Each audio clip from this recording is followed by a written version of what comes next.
Izinkan saya menyunjung kasih atas limpah perkenan ke bawah duli Yang Maha Mulia Sri Paduka Baginda Yang di-Pertuan Agong Al-Sultan Abdullah Riayatuddin Al-Mustafa Billah Shah Ibni Almarhum Sultan Haji Ahmad Shah Al-Musta'in Billah bersama seluruh perkenan Raja-Raja Melayu atas pelantikan saya sebagai Perdana Menteri dalam keadaan negara yang sangat mencabar ketika ini.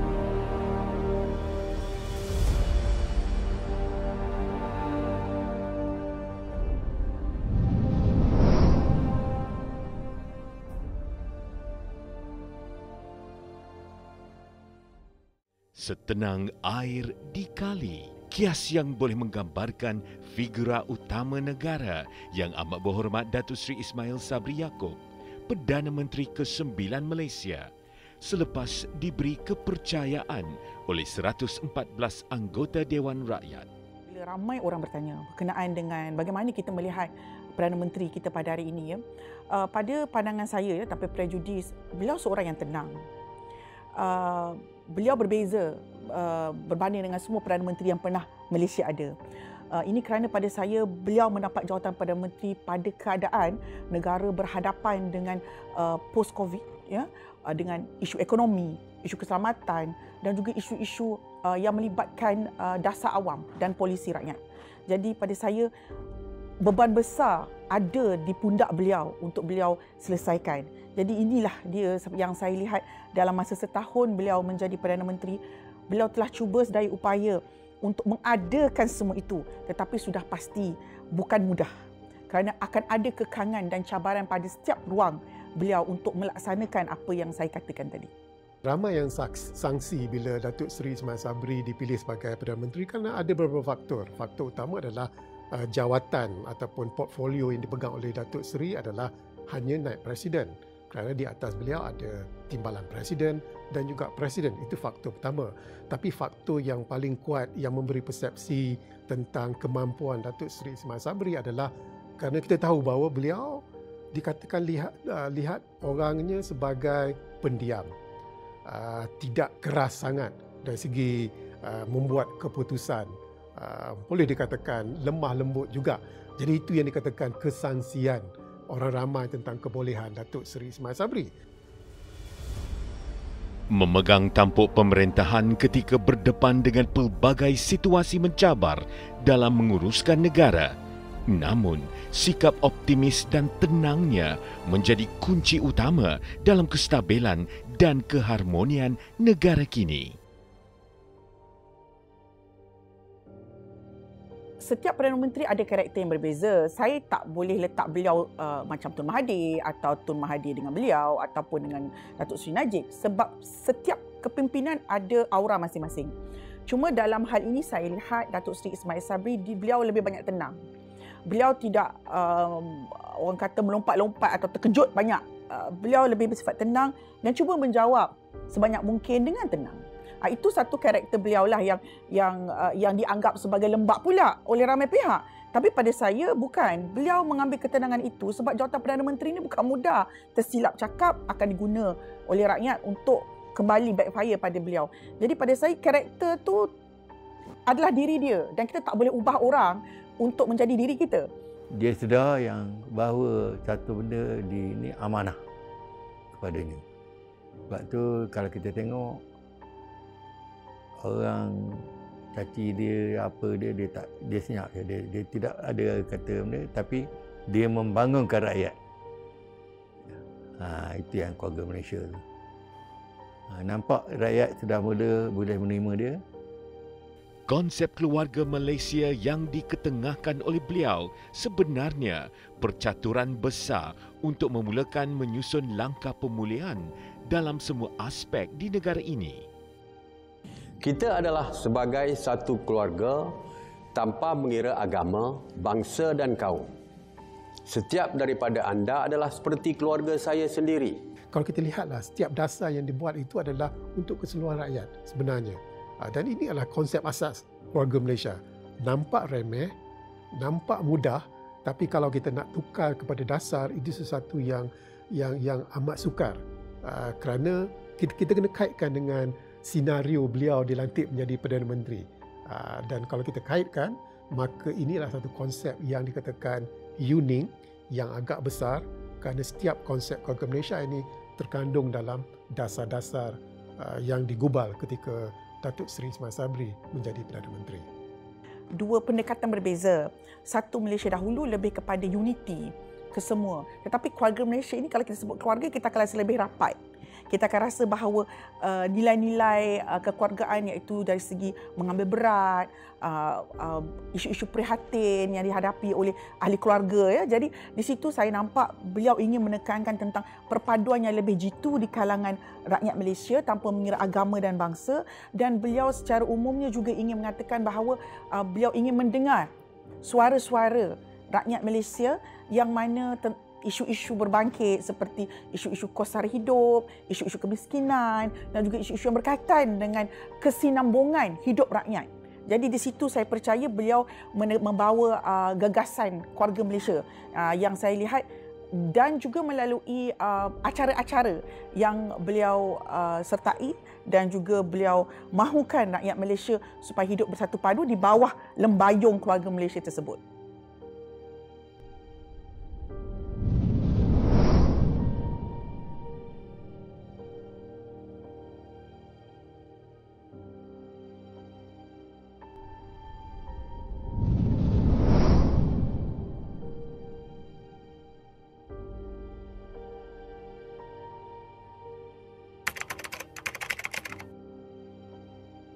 Selepas 2 tahun sidang parlimen ditangguhkan, terpaksa memikul amanah berat selepas rasmi menggalas jawatan utama negara. Saya menyeru kepada seluruh ahli Dewan Rakyat, sama ada dalam atau luar kerajaan, supaya menggembeling tenaga untuk memulihkan semula keadaan negara. Bangunan Parlimen 13 September 2021 menjadi saksi kepada sejarah penting termeterainya Memorandum Persefahaman MOU, transformasi dan kestabilan politik di antara Kerajaan Persekutuan dan Blok Pembangkang Pakatan Harapan. Lembaran baharu politik Malaysia kini terbentang, dan MOU ini merupakan titik permulaan terhadap senario politik tanah air yang matang, salah satu elemen pembentukan keluarga Malaysia. Dalam hal itu, kita kena ungkitkan juga MOU di antara kerajaan dengan Pakatan Harapan juga dikira sebagai satu sejarah, kerana jarang ada persefahaman di antara kerajaan dengan pembangkang. Tetapi oleh kerana pembangkang ataupun Pakatan Harapan pada ketika itu percaya dengan tulus ikhlas Perdana Menteri, mereka sanggup menandatangani perjanjian persefahaman itu. Dan kalau kita lihat apa yang berlaku ketika perjanjian itu berlaku, sehinggalah sekarang, sehinggalah RUU itu diluluskan, maksudnya paling penting adalah pembangkang itu masih menaruh harapan yang tinggi kepada Perdana Menteri. Perkara ini yang saya lihat sangat tuntas dilakukan kerana beliau ingin memastikan kestabilan politik. Apabila politik tidak stabil, kita akan terus kehilangan daya kuat ekonomi, terutama dari segi foreign direct investment, ya, dari segi pelaburan luar negara. Jadi pada saya dalam hal ini, itulah perkara pertama yang beliau buat supaya pembangkang dan kerajaan tidak lagi terus bersengketa, tetapi boleh duduk bersama-sama untuk memajukan negara. Dan kemudian beliau boleh pergi ke fasa yang seterusnya, fasa ekonomi, fasa sosial dan juga fasa-fasa lain untuk memastikan agenda keluarga Malaysia beliau itu dapat dicapai. Tanpa menanti esok, seluruh jentera digerakkan bagi merealisasikan usaha pemulihan negara. Strategi baharu ekonomi dibangunkan untuk memperkukuhkan asas ekonomi negara dan mengembalikan daya saing Malaysia sebagai destinasi pelaburan utama di rantau Asia Tenggara. Lawatan sulungnya sebagai Perdana Menteri Malaysia ke Jakarta dan seterusnya Bandung, Indonesia menyuntik nafas segar dalam hubungan dua hala hampir 65 tahun itu. Apa yang saya lihat ialah faktor kekuatan serantau, di mana dari segi ekonomi, dari segi tenaga asing dan juga dari segi diplomatik, kita banyak mempunyai pengaruh dengan Indonesia. Jadi Indonesia dilihat sebagai negara yang sangat berpotensi dalam ruang ASEAN untuk Malaysia melebarkan sayap dan juga terus bekerjasama.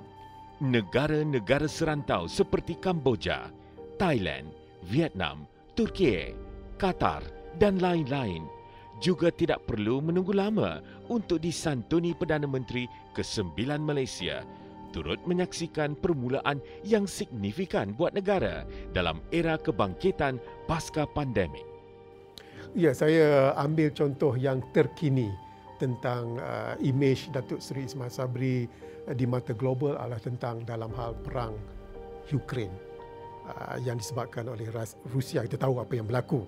Tapi dalam hal ini, Malaysia mengambil sikap dasar luar yang tidak mahu memihak antara dikatakan pihak Barat ataupun antara pihak Rusia.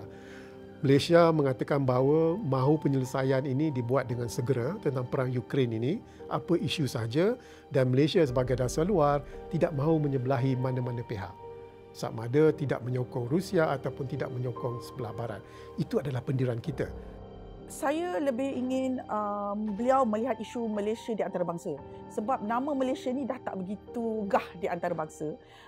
Dan ia akan memberi impak kepada jangka panjang hubungan Malaysia dengan negara lain dan juga dari segi isu imej negara dan pelaburan luar. Memimpin sebuah negara bukan jawatan yang mampu digalas sewenang-wenangnya. Berperanan di blok semak dan imbang, kemudian ia menjadi pelaksana dan perancang adalah kelebihan yang utama bagi figura politik kelahiran Temerloh Pahang ini. Lulusnya pindaan Perlembagaan Persekutuan berkaitan Perjanjian Malaysia 1963 MA 63 dan kemudiannya rang undang-undang RUU anti lompat parti pada Ogos 2022 di Parlimen merupakan antara buah tangan beralaskan komitmen dan kesungguhan beliau kepada rakyat. Ya, kelulusan RUU anti lompat parti itu dianggap sebagai sejarah. Kenapa bersejarah? Kerana semua ahli parlimen yang hadir setuju dengan usul tersebut. Dan usul tersebut diusulkan sendiri oleh Perdana Menteri. Dan ketika diusulkan, kita tak tahu arah mana ahli parlimen kita akan berfikir. Sama ada akan sokong, berkecuali ataupun menolak usul tersebut. Jadi melihatkan semua yang hadir itu menyokong usul tersebut, saya jangkakan itu adalah pencapaian terbaik kerana ini adalah satu sejarah dan RUU ini jika digazetkan menjadi akta yang akan mengubah senario politik negara kita yang dikatakan 3 setahun lepas kenapa tidak stabil kerana disebabkan oleh ahli parlimen lompat parti. Jadi dengan persetujuan 100% yang tidak pernah berlaku dalam sejarah undi di dalam Dewan Rakyat ini, saya melihat salah satu sebabnya adalah kerana Perdana Menteri sendiri yang mengusulkannya. Dan ini mentafsirkan bahawa setiap ahli parlimen yang hadir itu memberi kepercayaan terhadap Perdana Menteri.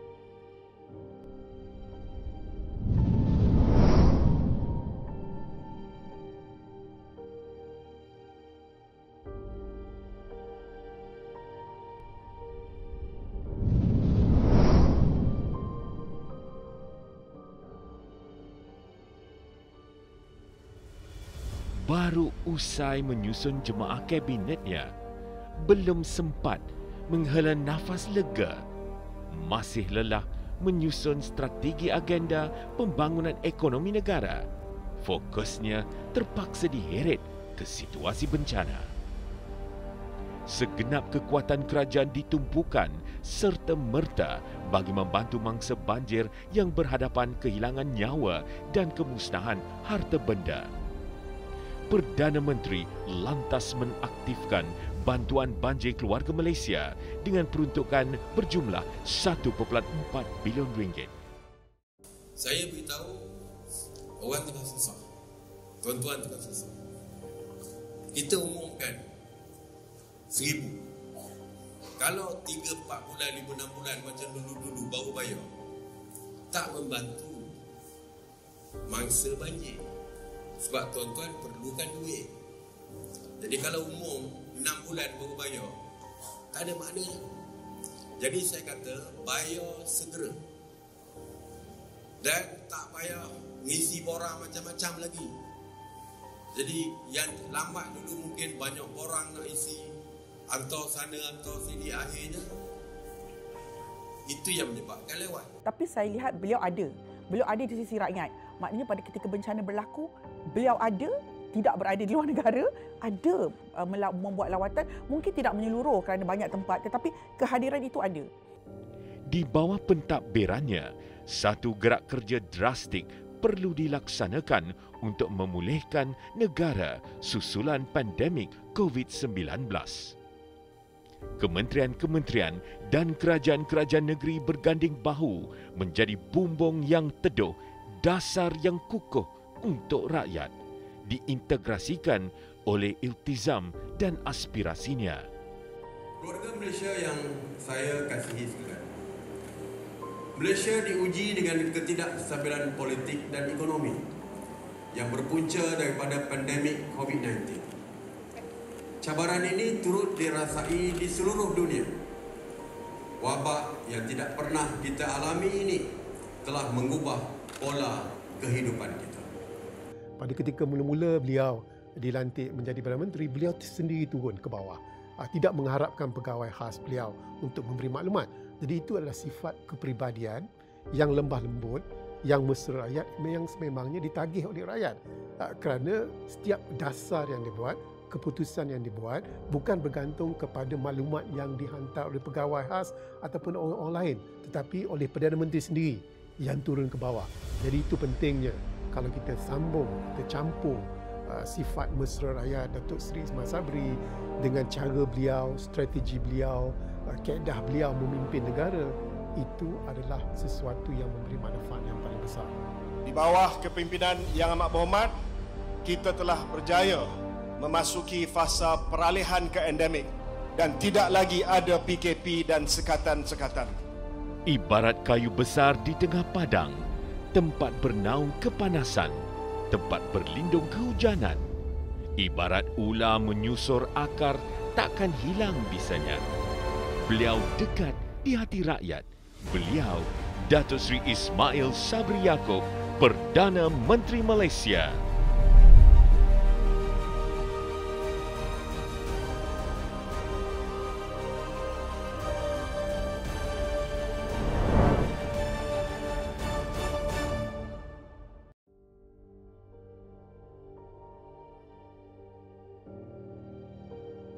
Beliau bersederhana saja, tapi itu ya saya rasa yang terbaik. Dia dapat mentadbir negara dalam keadaan tidak huru-hara, walaupun dalam keadaan maklum je semua orang tahu keadaan negara ini dalam permasalahan pelantikan Perdana Menteri yang sekejap kemudian ini itu, dan beliau saya rasa dapat menyesuaikan dapat melaksanakan tugas beliau sebagai Perdana Menteri dengan baik setakat ini. Datuk Ismail Sabri ini bersifat tegas dan juga ada lembut. Tapi dalam menjalankan tugas, beliau tidak pernah saya tengok dia mengeluh, melahirkan rasa kesal, sesal, letih. Tak ada.